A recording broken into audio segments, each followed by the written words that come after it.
Hey, how you doing there? You laying down? Well, if you're not, do so. I don't care if you're in the mall right now or a restaurant or maybe you're just jogging in the street. Lay down. Feel how uncomfortable that is. Can you imagine sleeping on that? Wouldn't it be better to have a great obsessively engineered mattress like the ones made by Casper? Besides supporting this episode, Casper combines two technologies, springy latex foam and supportive memory foam, into one terrifyingly strong hybrid, like a super monster, but for sleep, to create an award-winning sleep surface with just the right sink and the right bounce, if you know what I'm saying. Can you just imagine how great it would be to have a nice mattress to lay back and fully immerse yourself in while listening to this episode? Or I guess you could use it for sleeping or other stuff. You can get a Casper mattress for $500 for a twin or $950 for a king. But also you can save an additional $50 toward your purchase by going to casper.com/goosebuds and entering the promo code Goosebuds. This podcast is going to scare the bejesus out of you and give you all sorts of nightmares, so you deserve to have the best rest possible. Again, that's casper.com/goosebuds with promo code Goosebuds. Terms and conditions apply. Now, enjoy the episode.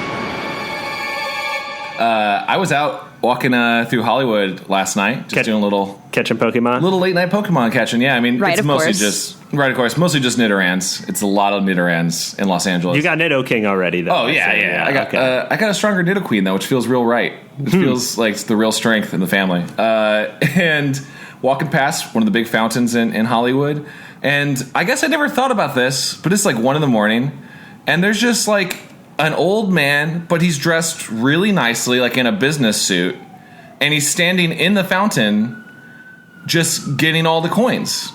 Huh? But like, it's not like a vagabond. It's like a dude who looks like he runs a Fortune 500 company, just like waist deep, like completely soaked, just like, oh, there's a quarter, I'll take that, and there's a penny, and I'll take that, and I'm like, oh, that's where those go.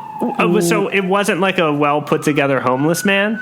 It was like, I don't know. Like, maybe he buys suits with the money. I don't know. Yeah, so I like to think that this is a man who is very comfortable in his normal life, you know, has a lovely family, a great job, and the way that he feels a little bit evil is to steal the wishes of people who have thrown coins in the well. Oh, shit. Threw a game in there so quick. Gosh. I was like super on board. So he profits off of their wishes. Absolutely. Like, in his mind, he's thinking to himself, somebody threw this coin in the fountain with a wish, and by removing this coin, I am robbing them of their potential wish coming true. Oh my God. Wait, does that mean the wishes come true for him? Yeah, like a little boy goes to the fountain, he goes like, oh boy, I want to ride on a train so bad. Choo, choo, choo. And he throws the coin in. And then later that day, the old man gets to ride the train because he stole the coin? Maybe. That makes sense to me. And also, the most adorable thing for a little boy to wish for. Trains are the best. So. Trains are the best. We've never topped them. They're really at the height of human ingenuity. Well, son, what'd you wish for? I wish to ride on a train. Be like, son, you could have just asked me, man. I will take you there. Not to save our mortgage. It's cool, man. We can go on a train. You want to go on a train? Let's do it. I was already going to say that old man looked like a character from a Charlie Kaufman movie, but now he is. He actually is a character from a Charlie Kaufman movie. Given this plot that we've developed here, I believe that is a Charlie Kaufman. The dreams plunger. The robber of dream robber. Dream vampire. Dream vampire. Also, he's a vampire. Unrelated. Well, somebody wished to be a vampire. Oh, he got to. Oh man, he's so powerful. Yeah, he is powerful. The sort of things that little kids wish for. Oh my God. Sometimes he has to take a break from the fountain because he keeps getting all these wishes that he kind of doesn't want people wished for. Like, I don't know.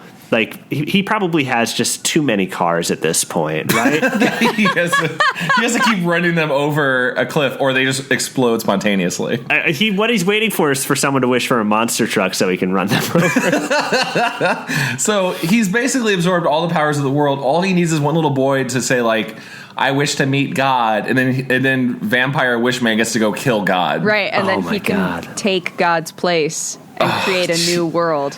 Did we make an anime just now? I think we made I think a that was an Goosebumps anime book. or a Goosebumps book. Yeah. That's a better transition, right? better transition now. But better anime would be better as an anime. Speaking of, welcome to Goosebuds, everyone. Woo! There's a wonderful voice you might not recognize, or you would recognize. We'll introduce in a second. I am one of your co-hosts, Chad Quant. I am Dominic Moschetti. Eternally a ghost sometimes is Paul Ritchie, who's not here today with us. Yeah, well, he picked up a coin where someone wished to die. Yes. And, well... Those ambulances you might be hearing in the background are all dealing with Paul's They're wishes. dealing with him, yeah. It's really sad, but you know what? Show must go on. Show must go on. Show must go on. And our special guest joining us today is Dodger. Hello, Dodger, everybody. Hello, thank you for joining us. We have Absolutely. a special book.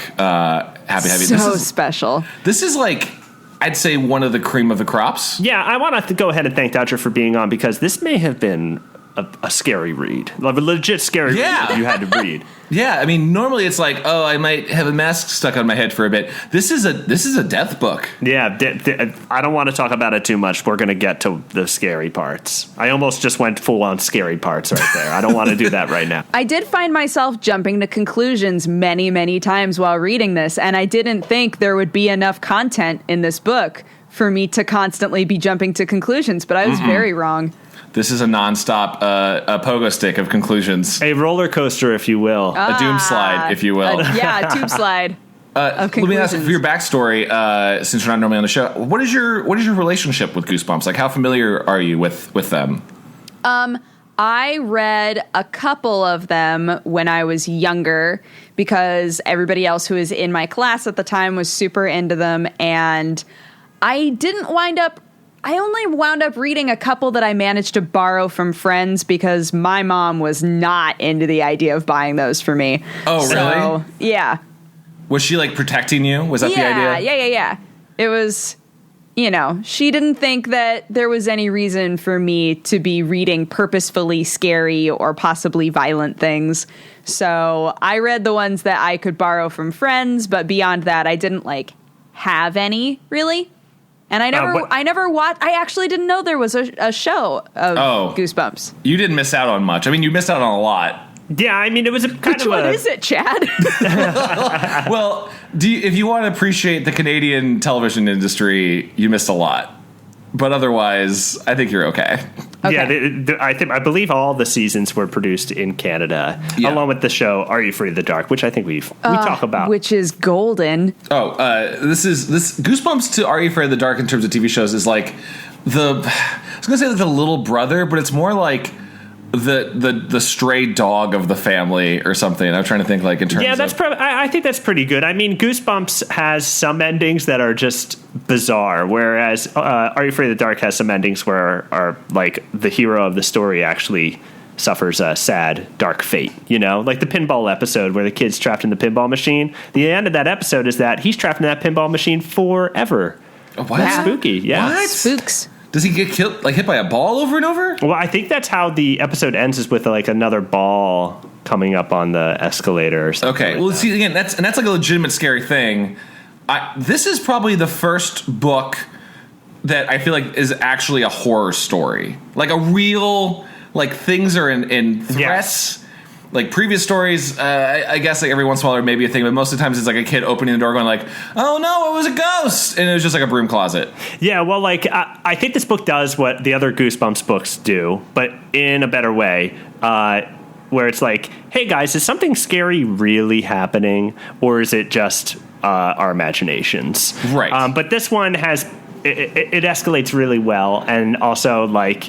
It's legit spooky because they get rid of the parents in a good way too. Well, yeah. This is the main things they normally do. As the parents are usually like, we gotta go on a business trip or whatever. The parents are part of this, which I thought was interesting too. Yeah. I liked that I liked that it was a family adventure, and sometimes they weren't all together, and sometimes they were all together, and I was like, ooh. Yeah, exactly. The normal Goosebump book thing would be like the kids go through Horrorland, this evil carnival, and then the parents just don't believe them in anything. They're like, Mom and Dad, we just went in an evil room where there were bats, and they're like, no, there weren't. Yeah. You're crazy. You have a crazy imagination. I'm just having a mocha latte over here. You're nuts. And then a monster pours him a mocha latte.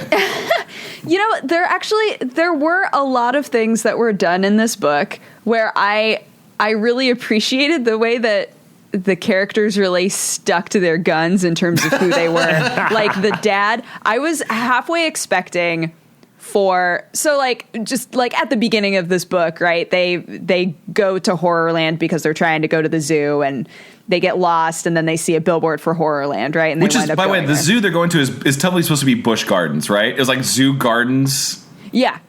Okay. Yeah, definitely a goof there. And I gotta say, for the time, great setup. You know, taking a road trip to go to a park, because that kind of doesn't happen anymore, where you could get lost, right, with GPS. Oh yeah, this Absolutely. is a book where immediately the whole argument about but you left the map at home and we don't have a phone, and I was like, dang, yeah.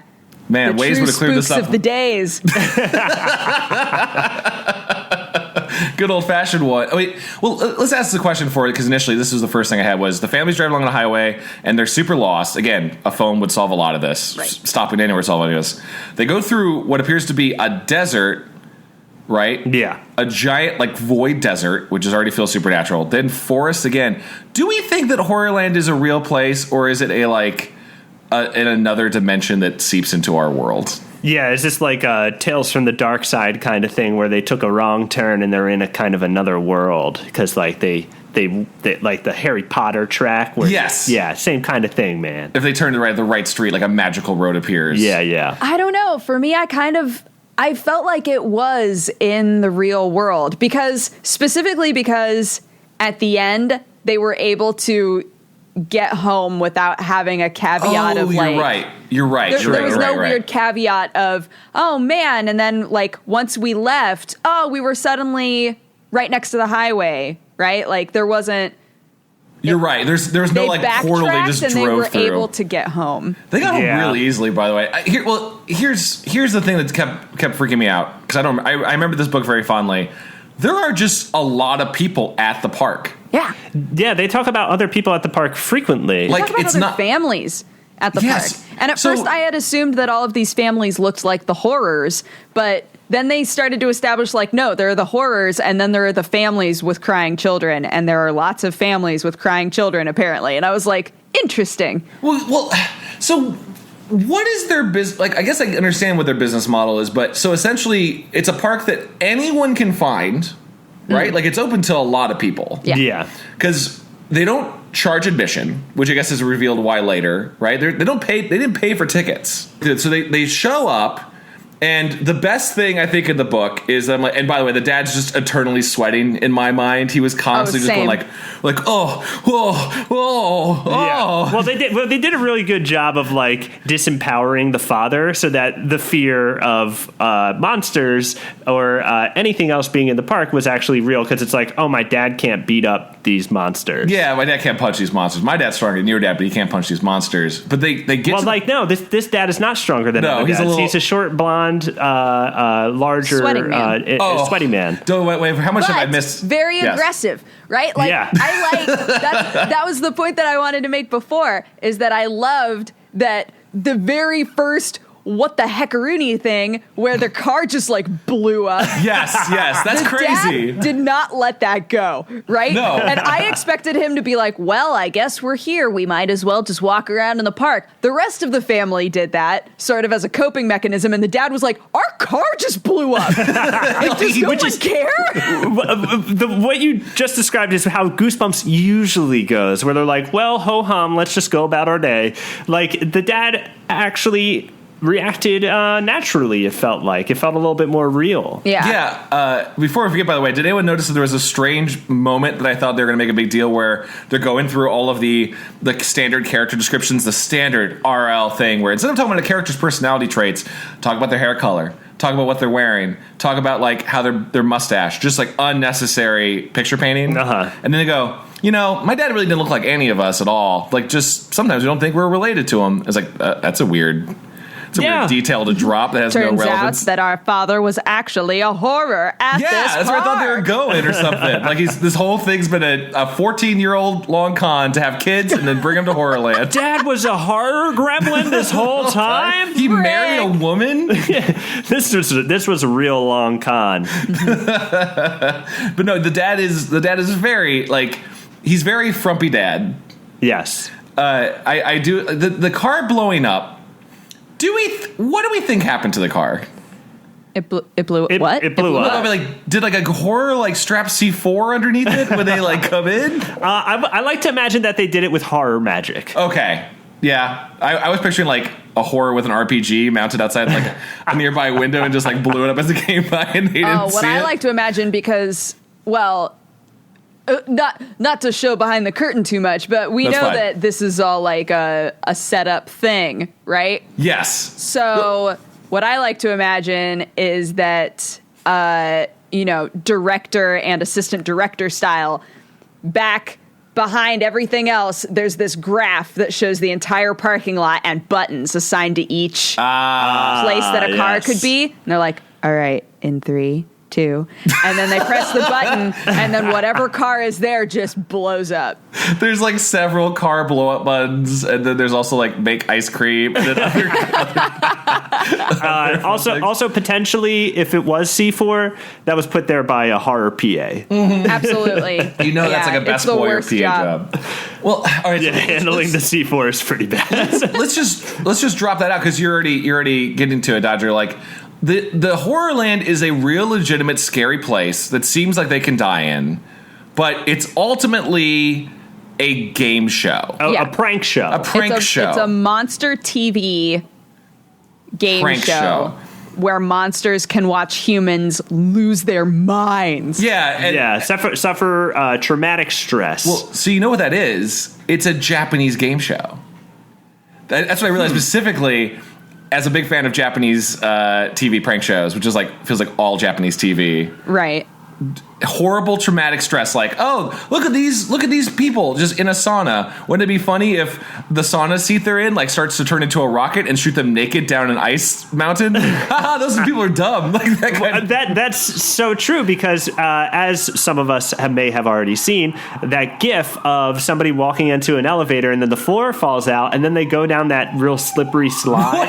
Wait, that's a real thing? Yeah, that's a real Japanese game show. So the what is it called? The horror slide? What is the slide? The Doom slide. The Doom Everything slide. is Doom, by the way. Doom. Everything in this, I have a strong problem with it. Everything in this fucking amusement park is either horror named or Doom named. And then the name of, well, I don't want to reveal that, but let's really get to that. But there's a GIF or a video you can watch online of a Japanese prank show where people walk into an elevator and the floor falls out and then they slide down a real slippery slide. Why would they do that to them? I don't know. It's so sad.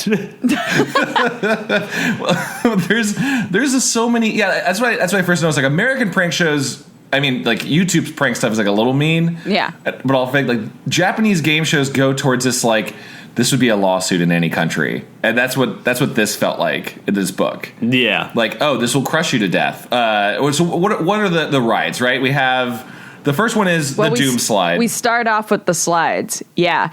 And this was my first moment where I was going, is this whole book going to take place on the slides? because the rest of the book is on slides. Because the horrors were like, if you choose the Doom slide, then you'll slide forever. And the second that they realized that Clay, is that his name? Yeah, I think so. Yes, Clay. That the sweet boy who is not even part of this family and will probably never talk to them again. I've been that sweet boy before. You've been that sweet boy where we just go off with like a family? I went to Six Flags with a family, yeah. Oh, man. And then you never talked to them again? Yeah, no, they died. Oh, great. So we know, like, all three of these kids, they all choose a different slide, and the horrors are like, don't choose the Doom slide. The brother and sister come out the other end, and they're like, wow, that was a thing. And Clay never shows up. And then there's there's like 2 pages where the kids are are walking around trying to find Clay, starting to get like really worried, like where is he? Oh my God, maybe he went on the doom slide. And the sister, who's a bit more pragmatic, is like, well, let's just go on the same slide and then we'll wind up where he is. Right, which is actually kind of smart, even though it's suicidal. I mean, it is called the doom slide. It is the doom slide, but they don't know. They don't know the reality of the park yet. So then they get on this slide, and I was like, well, okay, this is a Goosebumps book, right? Right. They are sliding for long enough that the pragmatic sister is starting to be like, oh my God, we're going to die on this slide. The slide actually goes forever. And oh my God, there's fire. There's fire up ahead of us. We're going to die in a slide. And I was like, what if this whole book takes place on the slide? What if this whole book is on the doom slide? That'd be the most artful thing I've ever read. I was thinking about that too, like how theoretically a life on the doom slide would be, right? Like, so theoretically, if you're Clay, you're 5 minutes ahead on the doom slide. You slow down. You do that thing where you put your arms and legs against the side to slowly slow you down a little bit. Mm-hmm. You wait for your friends to catch up to you. You wait for your Goosebuds to show Your up. Goosebuds. Yes, thank you. Mm-hmm. And then you just like kind of live a life where you're all kind of just in this like perpetual like, well, Clay's about 3 feet in front of me and I'm right here and my brother's right behind me. We just talk. Yeah. Like we get to know each other really well, and then eventually we learn to hate each other. I married Clay when we're 10 years older. Like we have the slide. We have a family on the slide. Luke's kind of weird about it because he can't marry any of us. Like he's just kind of he just keeps peeing and it's gross and he's in the front. What's interesting to me is that the fire, like, it's kind of a great idea of like RL's hell, where it's like a slide where like you would go through real fire, burn, but then the slide, like you going through the slide puts the fire out, and then you burn again. Like it was just a repeated cycle. Yeah, that was another one where I was like, okay, so either this is this is probably the scariest thing is if it actually was a dark void that you fall through forever. Like it's just kind of like, unworldly. And you're just going through pain. When it goes to the fire, I was like, wait, they built this thing. Like this is a impressive construction. Right. Which leads into a lot of my questions on, I get it. It's a game show. Even before I knew it was a game show, I was like, how did this work? There were like construction crews and stuff. Like it's not, if there's like haunted carnivals all the time in stories, but sometimes they feel like, they're from hell, so they just plucked another alternate reality of a carnival and made it full of demons. This is like people, like they had to hire teamsters, like horror teamsters. Horror teamsters, yeah. To build a giant doom slide, and someone was like, no, the fire's on this one, and they're like, blah, blah, blah. Like this is a huge production. Yeah, there's a horror gaffer somewhere. Right. Well, isn't that what Halloween Horror Nights is? Is that, are they not like horror teamsters that go ahead and build those things? Because like they all have real specified jobs over there. So what you're talking about actually like almost exists in our real world. I guess you're right, because they do sell like balloons in this book. They sell ice cream. Yeah. There's a whole commerce system around this show. Well, Halloween, just for people who don't know, Halloween Horror Nights at Universal, the yearly thing where they build up a bunch of spook areas where they scare you with a. Have you guys ever gone to it? No, I don't like to be scared. Did you? Which one did you go to? Because it's all themed after movie franchises. So which one did you go into? Is it? Okay, the time that I went, there was. So I've actually like helped build haunted houses before. Ooh. So you're one of these teamsters. You're one of these horror teamsters. I was a teamster. I was a horror teamster. I made skeletons. I made fake burned to death bodies. That was my job. Ooh, nice. But yeah, when you go to Halloween Horror Nights at Universal, there's like this one clown who's always there with a fake chainsaw, and he just revs it at your face, and it's very assaulting. Yeah, or the ones where they take the chain off, by the way, it's horrifying. It doesn't feel good. Yeah. Well, like, what bothers me about that engagement is that those people conjure the natural fear inside of you that your body puts out, where it's like, oh my God, this is danger, I need to run away. Whereas they are receiving the other end of that, which is like, I'm putting fear in people, I'm hunting. Like, basically, they're, in a way, getting off on scaring you. And I think that's kind of gross. So I don't like to partake in that. Right. So yours was just a normal, like, horror walkthrough? There's like a haunted house that's all baby dolls and people who are hired to look like baby dolls. And then there's one that was like based on The Crow. So that one was movie based. That's not that. The Crow's kind of interesting for a horror one. Yeah. I guess it's like popular with people who like to go to those things. The Crow is a weird franchise to have a beloved fandom of, like. It always felt like no one I know watches The Crow, but they like. I think I just like the idea of The Crow. The idea of The Crow, yeah.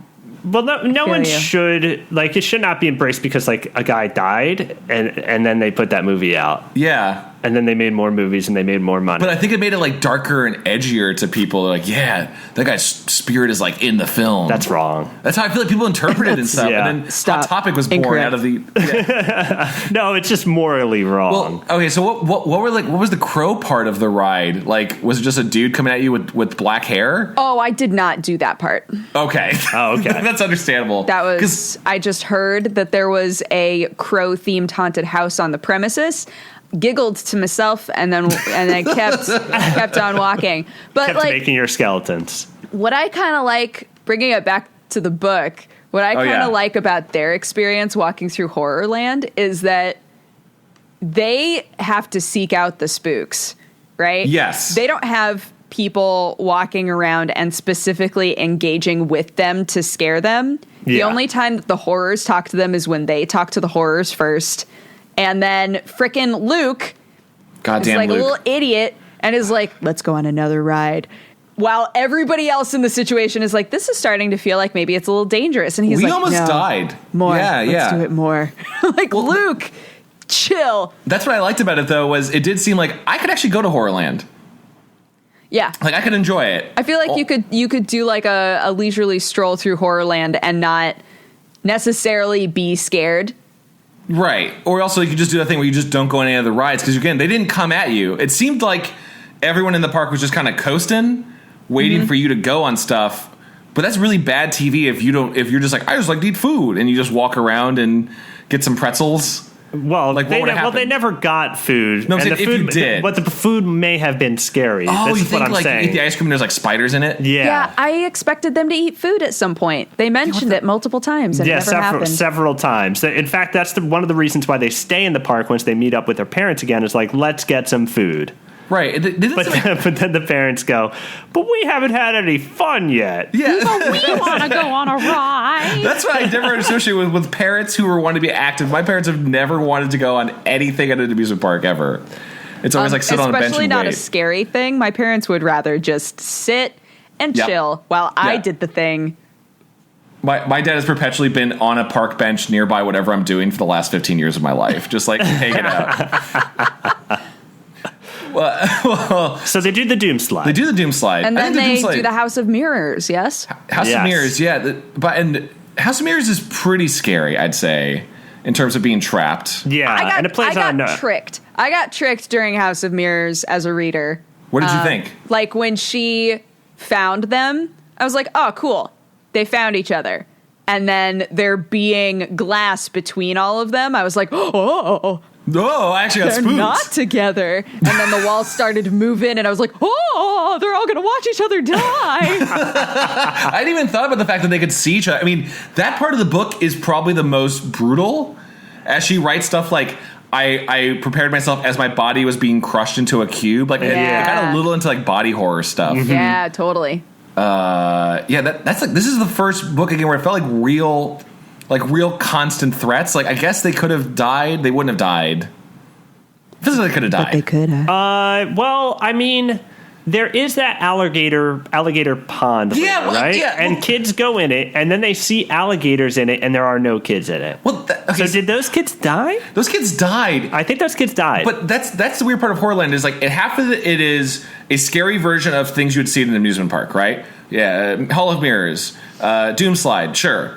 Then it just gets into like animal attractions, but it didn't feel like it was an animal park. It just felt like they were like, bear cage. Like, it didn't seem like it was like alligator swamp or bat barn or just those aren't in amusement parks. Those are just other things. Well, those are things you find at like Bobo carnivals where we got like 2 rides and Dave's got some weird animals. Be like, I think we can put on a show here. I think we Yeah, got a Dave. stew going. Yeah, I guess we could just put like an alligator there. We're probably fine. I'll get some prizes from my house, just some things around my house, and we'll just have a carnival.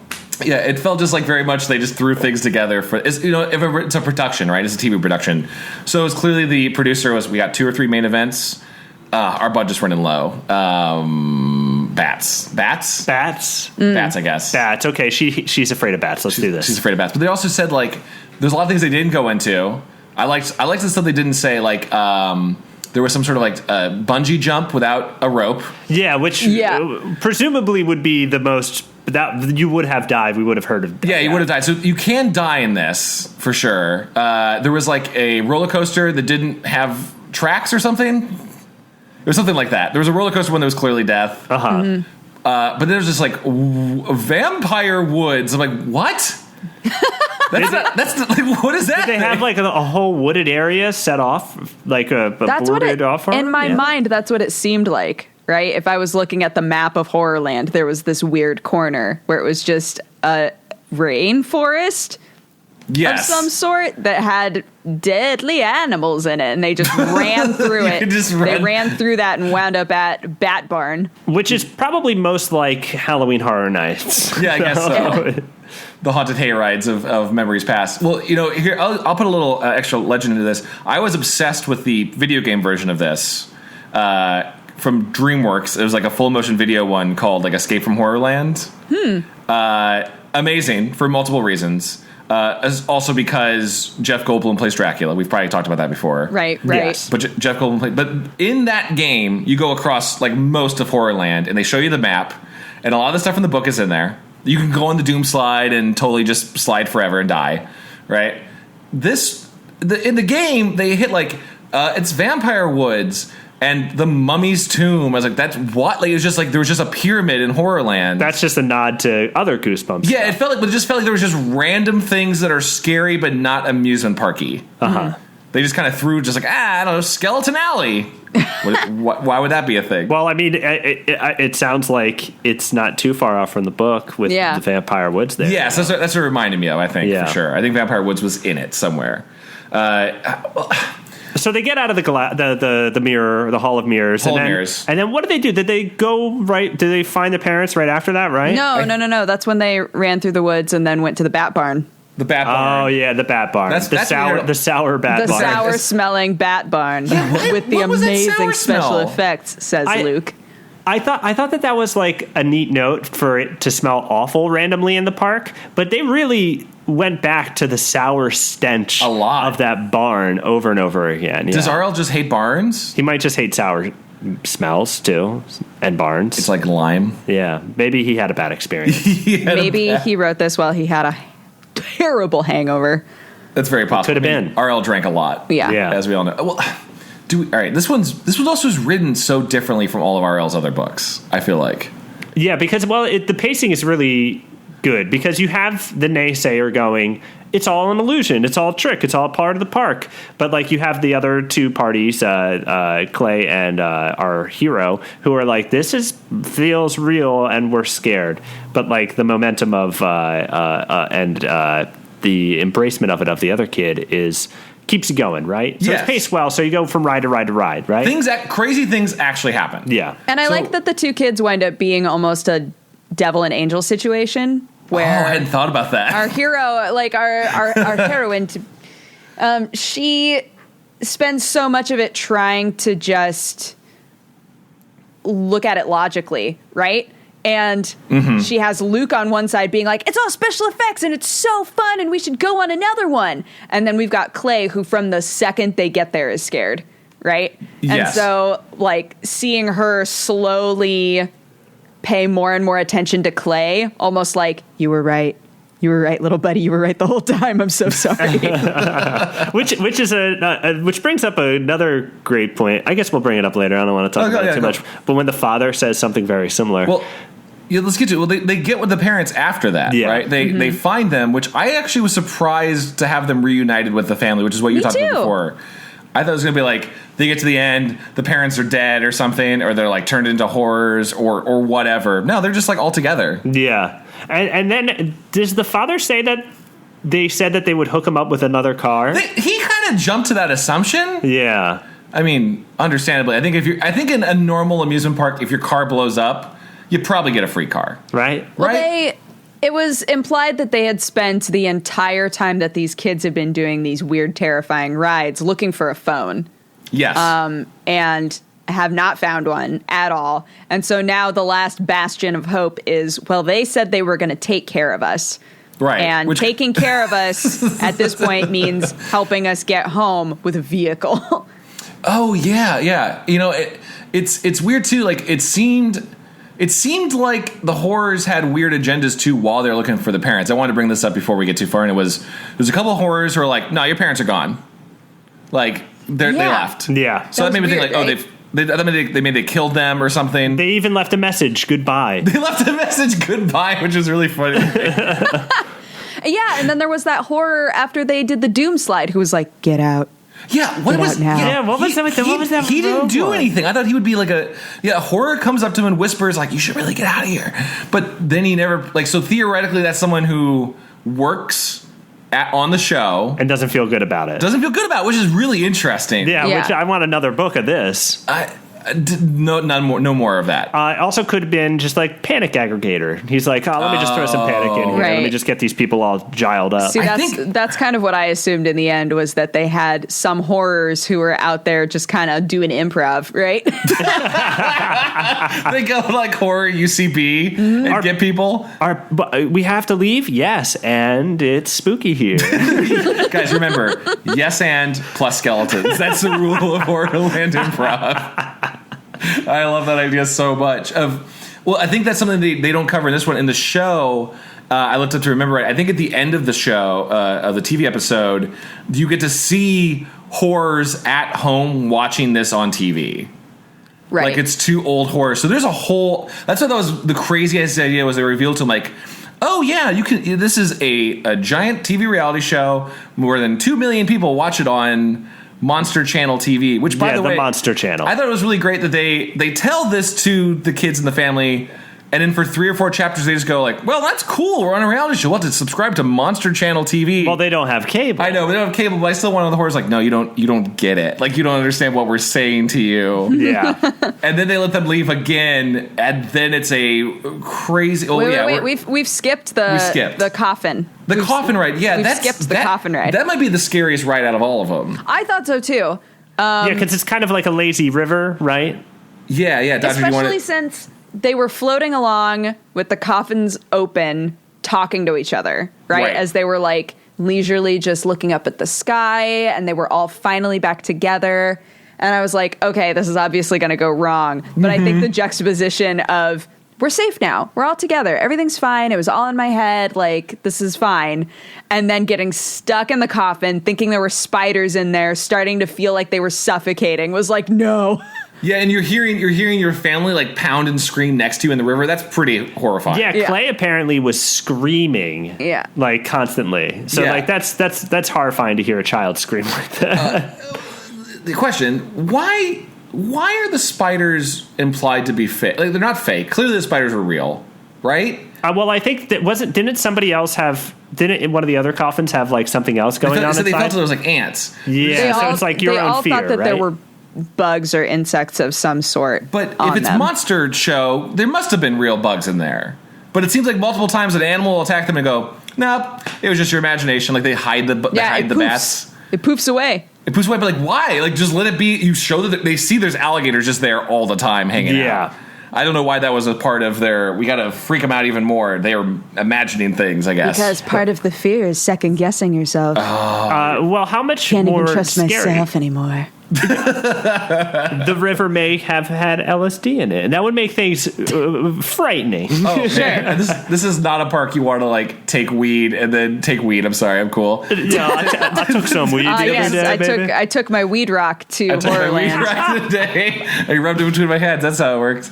And go to this park. Yeah, the coffin one is what I also was really refreshing because again, every Goosebump book, the parents never believe anything. So as soon as they get out of the coffin, they finally kick it open. I guess it was also just another scare. They're like, this is outrageous. Like the parents are on board with the kids. Yeah. Yeah. Which has never happened. They're all on the same page of like, we need to leave. Like this was too far. We need to get out of here. The father at one point he shakes his fist. He's so angry. He's just sweaty and shaking his fist. Yeah. I'm going to get a free car, goddammit. Yeah, that's what he says. He's like, he shook his fist at the woman and he started yelling. Well, and so far up until that point, the book, I feel, was pretty set in a theme of like, okay, it's a Horrorland. It would have been scary without the reality TV show bent, honestly. Like, you didn't need that. The book was pretty terrifying, I think, as just a real place where people can die. I almost felt like adding in the TV show bit, while it works through like the end of the whole thing. I felt like it made it so that the final scare made no sense.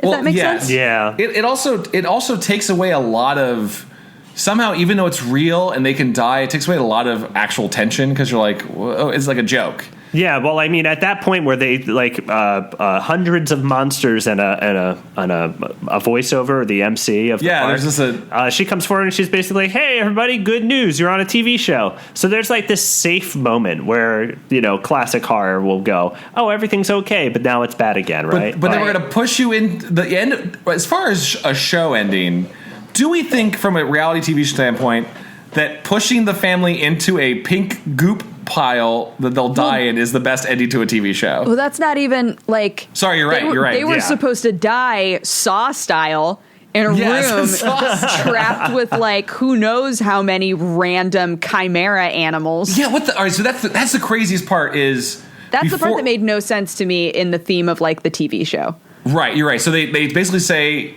all right, congratulations, everyone. You were on the TV show. Just go through that door, even though this is the gate right here. Go through that door and you'll be A-okay.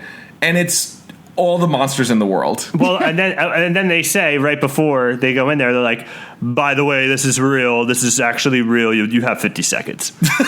They have 50 seconds. You have 50 seconds to survive all monsters that we can write in 5 pages. Right. Yes. Yeah, so they live through that. The dad gets scratched up a little bit. He gets a gash. Yeah, which is another moment where you have to be like, oh man, they can actually be hurt.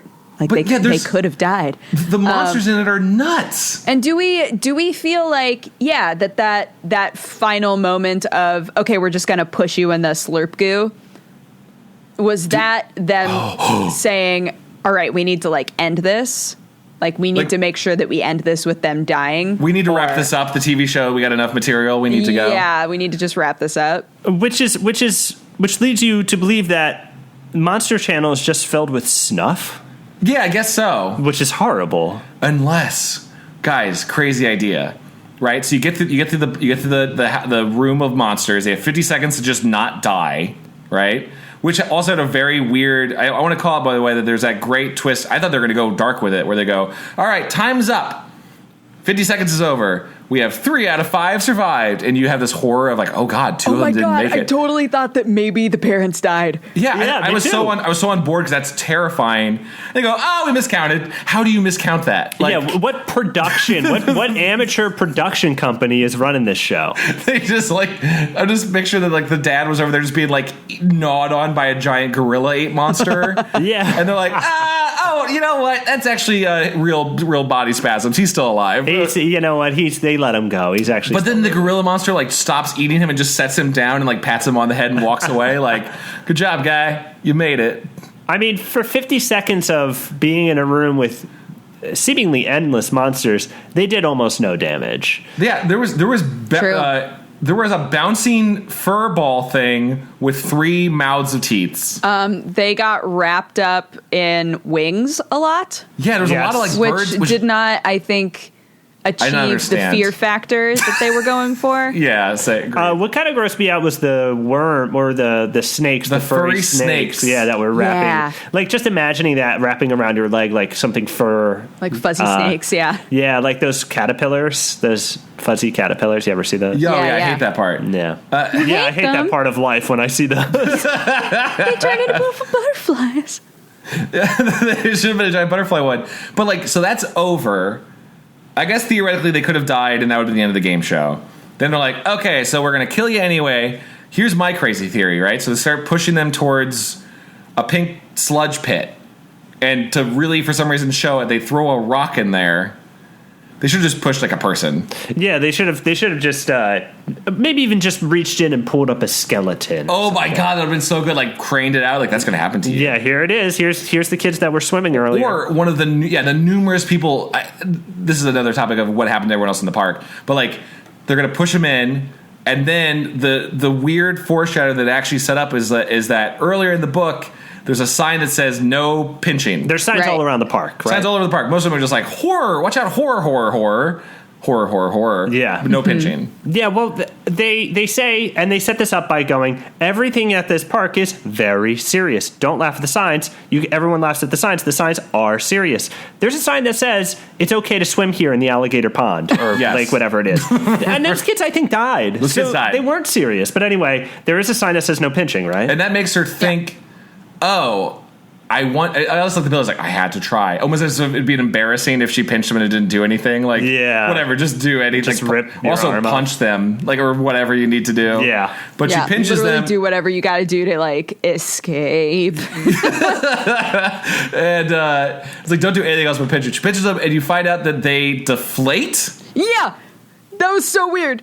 It was so strange. It was so strange to hear somebody yelling, "Inflate that person!" So they could be brought back to life by like just putting air in people. them. Yeah, I guess. Yeah, so they started frantically pinching everyone around them. Yes. Managed to then escape, but we didn't really get a clear idea of how, since they had so much trouble figuring out how to leave the park before. Yeah, But then it turned into like, oh, we found an exit. Sick. Ran out the exit. They found a van. They were like, awesome. Maybe there are keys in the van. Got to the van. There are definitely keys in the van. And this whole time they have like slightly deflated horrors just chasing after them. Yeah. Like, well, theoretically, I imagine they're chasing after them, but they're like blowing each other up as they run. Yeah, like they're also like, hold on, Carl, I got you. Hold on, dog. there's like a human centipede of people blowing each other up. Yes, they all chase after. They're all like crawling together. Yeah, totally. But before they leave, here's a crazy theory. Since everything in this whole fake TV show seems to be you think you're going to die, but you're not. What if, hypothetically, the horrors weren't actually going to push them in? They're going to just get them at the edge and then go like, gotcha. All right, now you guys win a free car. And then they murdered a bunch of monsters. Yeah, and stole a car. They're the real monsters. Although, because of our final line, which, yes. Here, I'll just walk us through they managed to get the van. They drive away. They're elated. They lived. They're out of there. I don't know how they drive a bus, by the way. That seems very hard to drive. Yeah, but they drive for hours, right? It's established they drive for so long, but they're just so happy to be alive. They get home.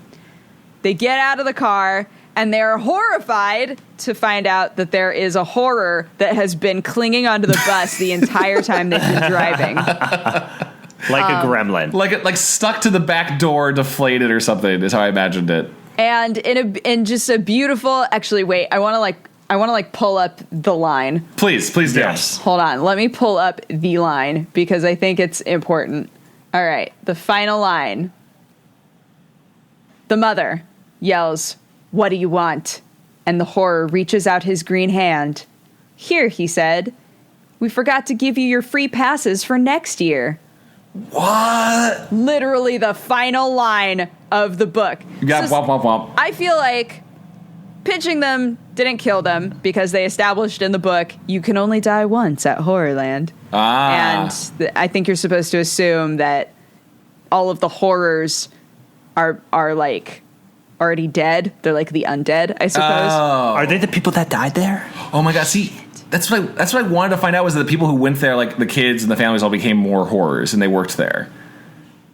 That I think that's feasible. I wanted more explanation for why they constantly pointed out that the children were crying.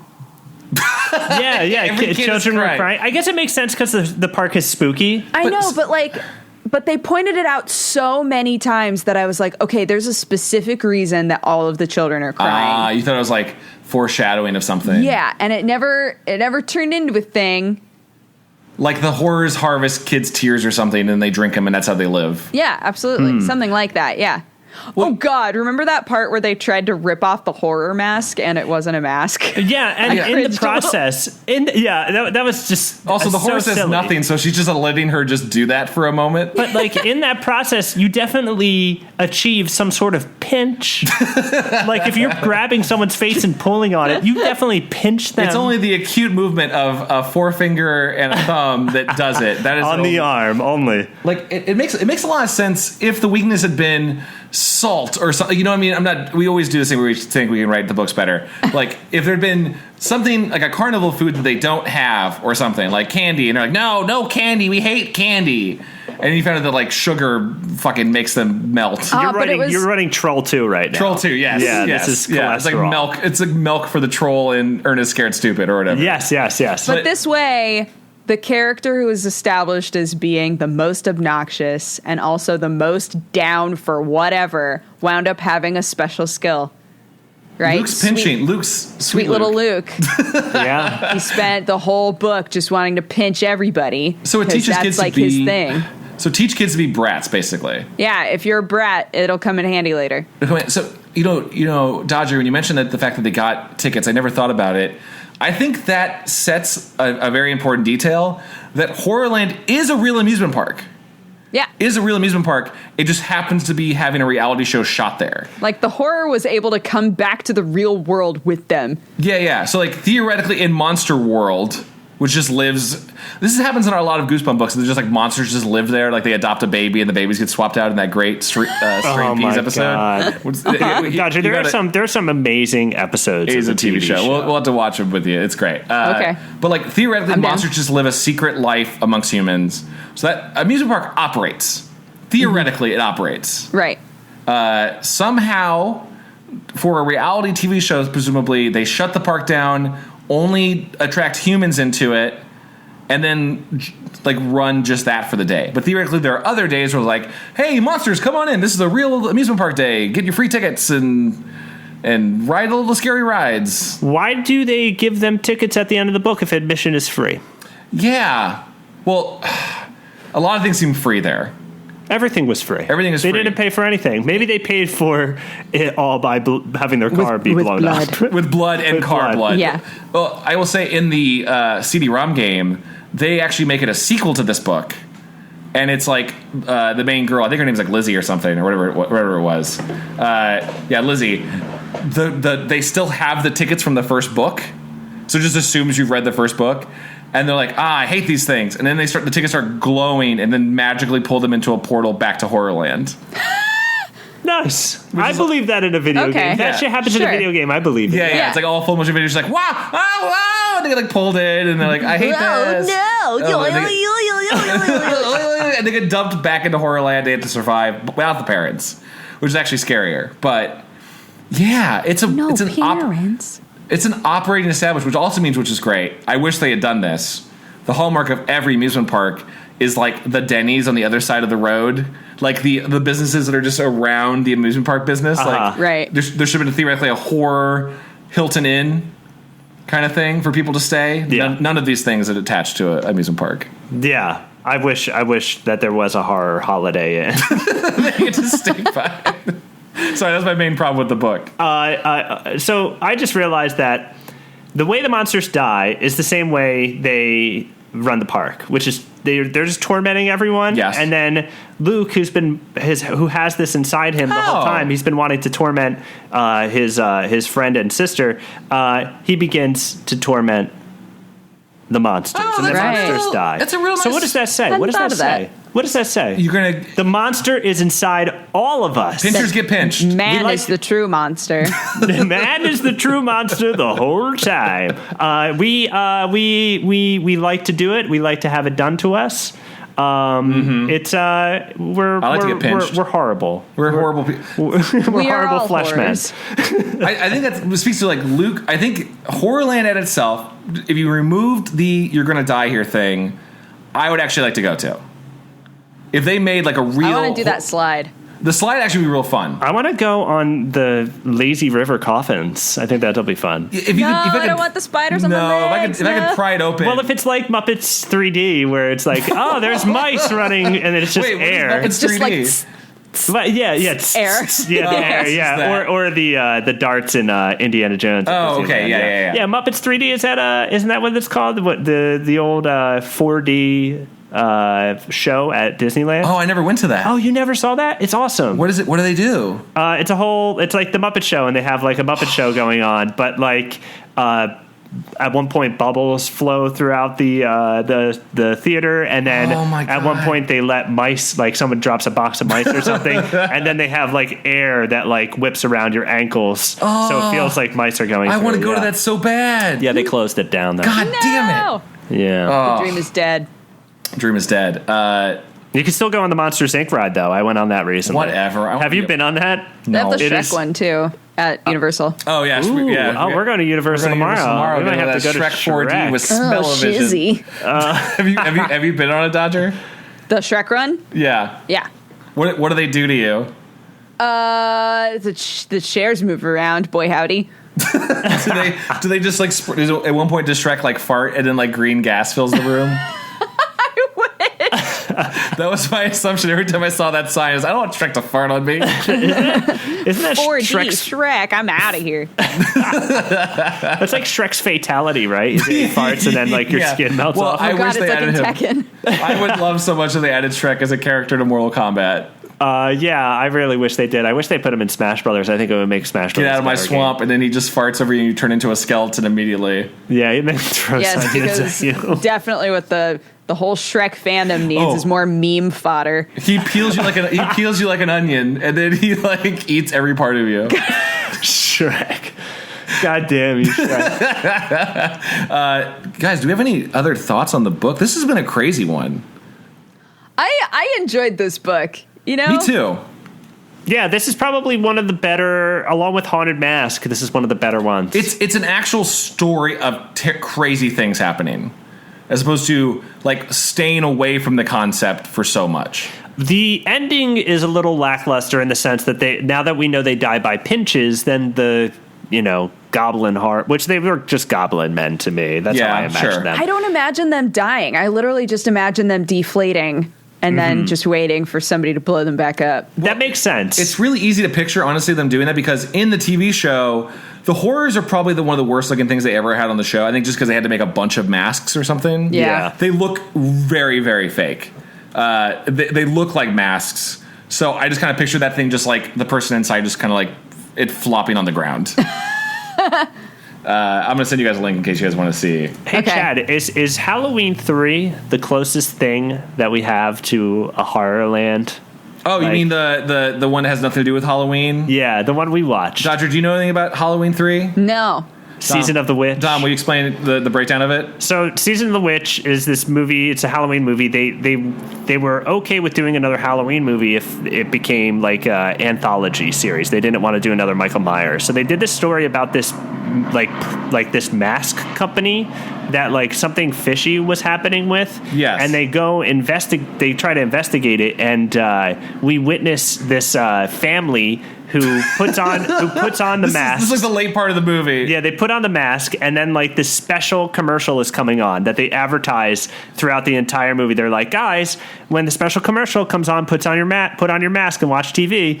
And the special commercial comes on for this little boy, and he puts on his mask, and he starts pulling the mask apart, and there's like bugs crawling out of his face. It turned his head into bugs, I guess. It's also powered by Stonehenge somehow. Yeah, Stonehenge is involved. Naturally. It's a very crazy movie. But yeah, and then a dad gets bit by a snake. This all sounds good. Yeah, so that scene in Halloween 3, you can look it up on YouTube. That feels a lot like Horrorland. I can see that. Yeah. That music could play that little like it's Halloween. Yeah, Halloween. That's a theme that they play over and over in the movie. I can see that. Silver Shamrock. Yeah. I could see them like playing that over all of Horrorland. Yes. Or better yet, they do it at a real amusement park and it's still like an old Taylor Swift song just playing over like pop music that's super family friendly and just playing like top 40 hits as they all walk around Horrorland. That's the juxtaposition of those. Yeah, it'd be great, right? Yeah, it's good. I think there's something that's a Disney rule. I don't know how else I'd fix this book other than maybe they keep the horror at their house afterwards. like they like deflate They adopt him. the horror. They adopt him and put him in like I don't know, like a big terrarium. So he's just deflated all the time. But they're like hey, you can sit here by the TV and we'll raise you as our own. It's kind of like in. I'm about to make a reference. Go for it. It's kind of like in One Piece when Buggy the Clown like splits his body into a bunch of pieces, and then some of the pieces go missing, and so then he's a tiny Buggy the Clown. Yes, That makes me want to watch One Piece. Yeah, I haven't seen it. that just sold me on all of One Piece. Great, it happens really early on. You won't be disappointed. Oh, perfect. Perfect, great. How I would end this book, I'm going to go real dark. What? The horrors look so weird. Oh, I just sent you a photo of it. Oh, did you just see it? Yeah, you guys. Oh, God, yeah. Oh. They're really God. bad masks, though, too. Oh, yeah, those are bad. That's not a great mask. Literally, I did not imagine them looking anything like this. No. Yeah, you pictured them more like goblin people? What'd you picture? I pictured them looking body-wise, looking like totally normal people, but then Oh. just having like a weird kind of green goblin face. Oh, okay. Okay, I can go with that.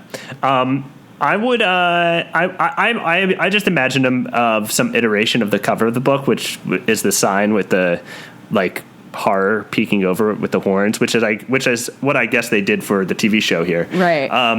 But this is how I would end the book. Right. The family is like, he's like, here's your free tickets for next year. Okay. And then they go, oh, nah, this ain't over. And then they bring him inside, and they like tie him to a chair in the basement, and then they just fucking torment him. And they turn the tables. It's Horrorland 2, humans turn. They role play the Right, whole right. house as an amusement park. It's like, I just want to go back to my family, please. Welcome to Civilization Land, bitch. They turn him into like a King Kong exhibit that people can come by and see. and people can spit on him for $5. You can spit on him. Hey, if you want to, you can blow him up for just a second, and then you can pop him again. Yeah, and you can listen to him. You can put headphones on and listen to him scream at home.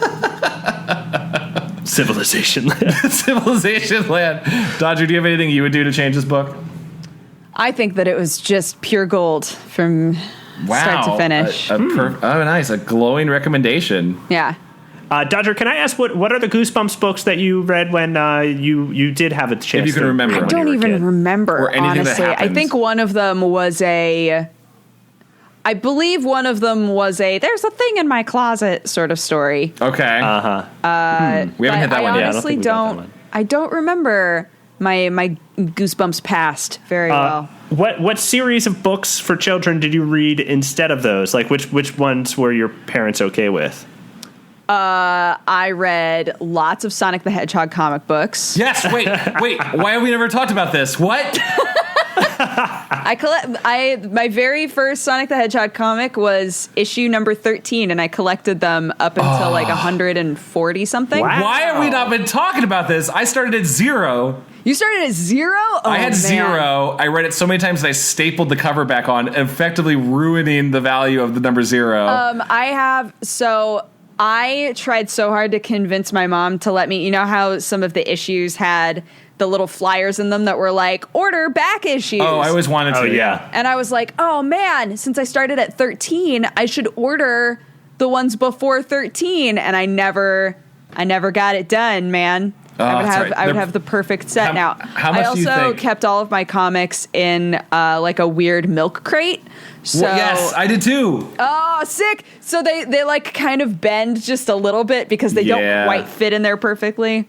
Oh, yeah. I mean, you're probably gonna miss it. Okay, I'm looking at this like Sonic the Hedgehog number 0 selling for like $3 on eBay. We didn't miss out on too much. Okay, phew. Yeah, there's not Phew. that much value behind them. Phew. But it's a comic that you got to read the fun part of. The first like 40 are just like womp womp womp. What if Sonic goes into someone's body? What if like Sonic gets into a reality show? Like whatever. They They're find just- a robot Sally in the woods. Robot Sally in the Woods. That'd be funny. And then just suddenly goes down this dark turn of like, what if everyone died? What Dude, if this- it got gosh.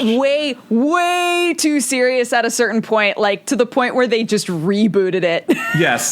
So like the number 50 is Sonic and Eggman fight for the fabric of reality, and then Robotnik fires off what they call like the ultimate annihilator, and it wipes reality. Oh my gosh. And then Sally's like in a coma. It gets real. Oh you know my what gosh. I did really love was the whole, and I know there's lots of drama around this Yes. in the Sonic comic community, but I really loved the miniseries of Knuckles and his whole family. Yes. And all of that. There's so much drama around it, but at wait. the time when I was reading it, I was like, "Oh my god, I love this! I love Wait, everything can we spend 5 minutes talking about, are we talking about the Ken Penders thing?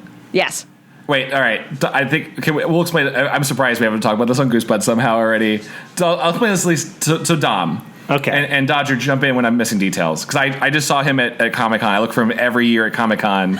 and I talk to him. Just to be like, hey, buddy, how does it feel to not be with the rest of the Sonic creators? He's still selling his original Knuckles Echidna character books.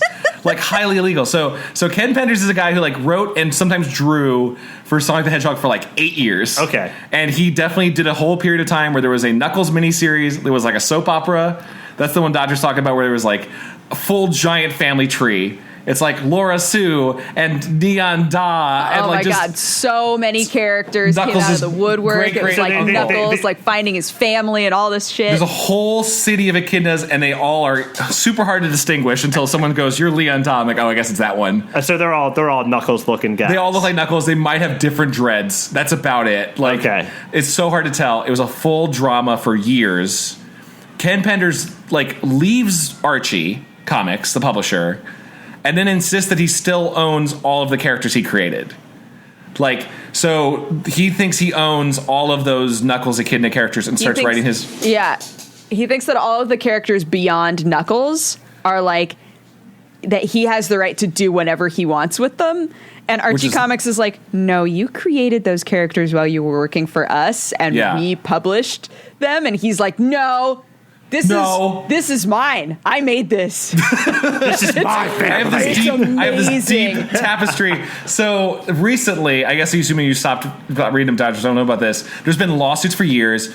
Ken Penders still goes to like to Comic-Con and like sells his books. He has his own original characters. Like there's this weird like sci-fi Asian future girl that he writes all the time that was also in Sonic the Hedgehog, and I didn't understand until now why it was in it. He just put his own original like OC in the book, right? He still writes and sells them. There's legislation. So Archie recently just said, you know what? Fuck it. We're wiping our hands of all this. And there's a comic about 2 years ago where a new character, a Tasmanian devil, shows up. And he has a... Dodger, you know about this? No. Oh, it's the best ending to all of us. They're just like so fucking sick of Ken Penders and all this stuff. The Taz character... Oh, wait, they like nuked everybody, right? The Taz character... I'm just going to call him Taz. He was basically Taz. Like, Taz somehow kidnaps every character that how coincidentally is the ones that Ken Penders says he created, puts them all on a giant ring portal, and then closes up. Is like, see ya, characters, never talk to you ever again. And there's one issue where Knuckles is like, no, my family. and then they like wipe their hands up and go, well, that's the end of that. Fuck you, Penders. They're purging them. Yeah, they just there's like hundreds of characters. To the Shadow Realm, Yu-Gi-Oh yeah, it's style. like 100 characters. There's like one panel where it's like 100 characters all just in a ring portal, like, no, and then you never see them ever again. Archie's like, we're done with this. Fuck this. We're done. We don't care. We don't give a shit about like Leah and Da. Get out of here. And he still sells books of them, like, and he draws them, and they're not good. And I love it so much. It's great. I just have to. I'm sorry. This is going to be completely off topic. No, please. Now. We're talking about Sonic the Hedgehog comics. We're fine. Okay. In my own journeys, I read Simpsons comics when I was a kid, and it just dawned on me when I was thinking about it now. I read one issue where Bart and Milhouse start drawing and making Radioactive Man comics for the comic book company. But then they're overworked and underpaid. And so they do like a mad fold-in that reveals that like, oh, guys, save us. We're slaves. But like I can't imagine how those people felt drawing and writing that comic. Oh, weird. Not making any money, because that's the same exact thing that happens to all those people. Like I know people who work for Archie and they don't get paid a ton of money. Yeah, you know, the funny thing with I know a few comic artists themselves, is they get paid such crazy little rates on pages, but then the really big ones, they just flip them for, I think like I heard like Marvel pays something like, I'm totally probably wrong, like $150 a page, something like that. And you'd be like, that's really small for a mainstream publisher. Yeah. But then those same artists, if you go on their website, they are selling the original pages to fans for like $3,000. Oh, Yeah. shit. Yeah, so they're just That making makes all their sense. money by just fans going, I love this so much. I don't care if Marvel pays you. I will give you all the money. Right. Sonic. I'm so glad we get to talk about Sonic the Hedgehog. God bless you, Dodger. All right, we're just going to hang out and talk about deep lore and that deep Sonic lore. Deep lore. Remember Mecha Madness? Okay, we'll talk about this another time. Next time, I'll I come think back. you guys might We'll need talk to about it again. start a Sonic Comics Sonic Comics podcast. Oh my god. It's Such gold. Sonic Comics and anime. It's all one and the same, honestly. Yeah. Should we wrap up from there, guys? Sure. Shall we? Yeah, I this book said you're in for a scare. And I got to say that, they really delivered this time. That was accurate.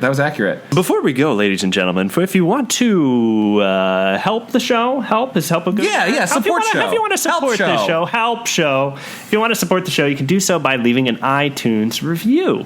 Just go to iTunes, look up Goosebuds, and go ahead and leave a review like this one by Grunts versus GLaDOS. Okay. Classy book talk show needs to step aside. What is that? These MVP alchemists tear RL a new one and have barrels of fun doing it. That's it. That's why I want to read another. I'll read one too. This is from The Foxblood. 5-star review calling Spider-Man and Elsa forever. Dodger, this is going to make no sense to you. You haven't listened to that episode of Spider-Man and Elsa videos. You might know about these as a top YouTuber. This review says, Spider-Man and Elsa videos, The Culling, and Mystery the Pickup Artist. These are some of the topics talked about on this show, as well as the beloved children's horror books Goosebumps. Extremely funny and genuine joy to listen to. These three hosts have a chemistry that not only works well together, but feeds into more comedy and critical look into the Goosebumps story. One thing I learned to R.L. Stine was a sexual deviant and likes writing about it in these classic horror stories. Oh, yes. Dodger, on an earlier episode, we talk about how RL, one of his first writing jobs was writing the stories that went along with pornographic images and magazines. Good. That's a true story. Amazing. Love it. R.L. likes to get real wet. Yeah. Yep. Mm-hmm. Yep. He loves PCP. Likes PCP. Sure, yep. Anyway, you can support the show by leaving a review. It also helps us get discovered by other listeners, new listeners. Also, make sure you go check out our other stuff. Dom is killing it on Paperback Paradise right now. Oh, thank you. Where can people find Dodger? Yeah, Dodger, where can we find your stuff? You can find me on youtube.com/PressHeartToContinue. I do gaming and anime stuff. And on all the social medias, I'm at DexBonus, DEXBONUS. Got that branding on lock. Yeah. It's real good stuff. Yeah, I think that's everything. Where can people find you, Chad? What is your address? Where's my address? My address is on Hollywood and Vine, where stars. I live on the street. 123 Horrorland Drive. Horrorland Drive. Wow. You can also find me on Twitter at Quantum Theory. That's QUANDTUM Theory. I'm also doing Twitch stuff now. Ooh. Little shit show of a stream we got going on, but it's been a real fun time. I'm going to follow you. Oh, please do. Twitch. Please. I'd be so honored. It's twitch.tv/Quantum Theory. Perfect. Yeah. Anything else, guys? Any parting words? Don't go to Halloween Horror Nights Ever. ever. This is an anti-ad for Halloween Horror Nights. Yeah, I'm just going to go ahead and say I've never been, I'll never go, and neither should you. I will say... Definitely check out the Knuckles miniseries now that all of those characters are dead. God, yes. Oh, just think about it. They're all in a void, theoretically. They're all in the Shadow Realm, which, as adults, we know means they're dead. Or go read the Tales miniseries where he goes onto an island and falls in love with a sexy fox. Turns out she's a robot. Sweet Miles. Sweet Miles. Or here's the one you should go read, because I think, Dodge, you might have read during that period of time. Go read when Tails is prophesized as the hero champion, Turbo Tails. Oh Turbo my God, Tails. yes. You remember in Turbo Tails? So there's like Supersonic and Hyper Knuckles. They're just normally like different color schemes of them that can fly. Turbo Tails gets real swole. Turbo Tails turns into like the mountain from Game of Thrones. Yeah. Wow. And he punches out people, and it's a horrific monster. It's great. It's a great Also, issue. the issue where Hyper Knuckles first shows up, that was a very special, big issue. Mm-hmm. And I read that, I don't even know how many times. Did it have like a foil cover or like die cut? It had a shiny cover, if I remember Yes. right. There were like shiny man, elements I on the called it. cover. Oh, Dodger, we're going to talk about Sonic so much after this. I hope you know what you've done. No, oops. Great, guys. Thanks for being here, Dodger. Thanks again for joining us. Absolutely. It was a pleasure. Guys, bye. Guys, Bye. bye-bye. Bye. Bye-bye.